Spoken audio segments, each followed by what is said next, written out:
Let's start with a calorimetry problem. A chemistry student places 100 grams of copper at 80 degrees Celsius in a calorimeter with 500 grams of water at a temperature of 40 degrees Celsius. The final temperature is 40.71 degrees Celsius. What is the specific heat of copper? Water's known specific heat is 4.184 joules per grams degrees Celsius.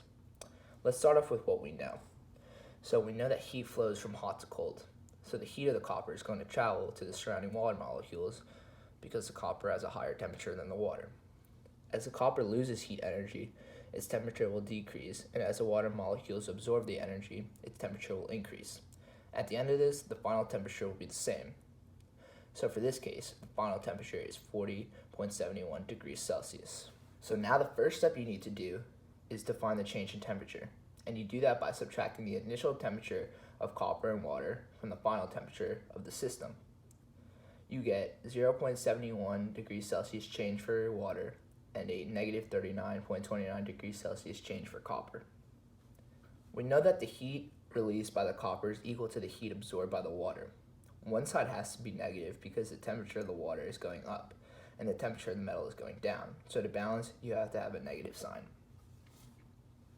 Since this is temperature change, we can use the equation Q equals MCAT, where M is mass, C is the specific heat capacity, and delta T is the change in temperature. On one side, you have a negative MCAT, and on the other, you have positive. Now you can plug in. The mass of the copper is 100 grams, and we're looking for the specific heat capacity of copper, so we can use C as a variable. And the change in temperature of the copper is negative 39.29. The mass of the water is 500 grams. The specific heat capacity of water was given at 4.184. And the change in temperature of the water is 0.71.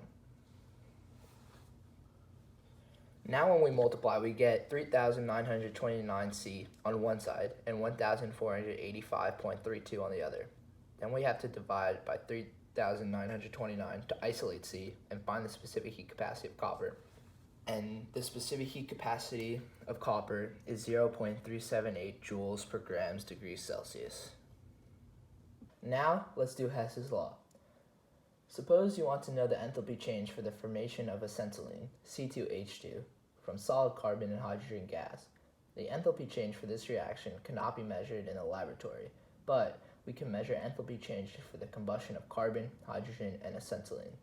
Use this information to calculate for the formation of acetylene from its elements.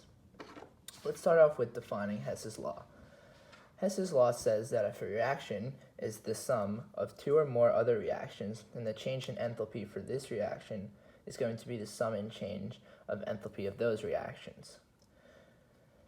First, we need to start with the end product. But equation 1 only uses acetylene as a reactant, not as a product. So we can flip the arrow and write it as acetylene as a product. When you go from a reactant to a product, it releases 1,299.5 kilojoules, making it negative. But if you go the other way, then you'll need 1,299.5 kilojoules. So the delta H has to be reversed to a positive 1,299.5 kilojoules. So now we have something that ends up with what we eventually want to end with. Now if we want to get there, then we're going to need some carbon dioxide and water at some point. Then we can rewrite the other two equations because it gives us carbon dioxide and water as a product. Now we need to make sure we have everything we need. We need 2 moles of carbon, and here in the second equation, we only have 1, so we have to multiply the whole equation by 2, and the delta H by 2. So now the change in enthalpy of the reaction is going to be doubled. So now it's negative 787 kilojoules. Now we have to see if the sum of these reactions actually is the reaction from the beginning.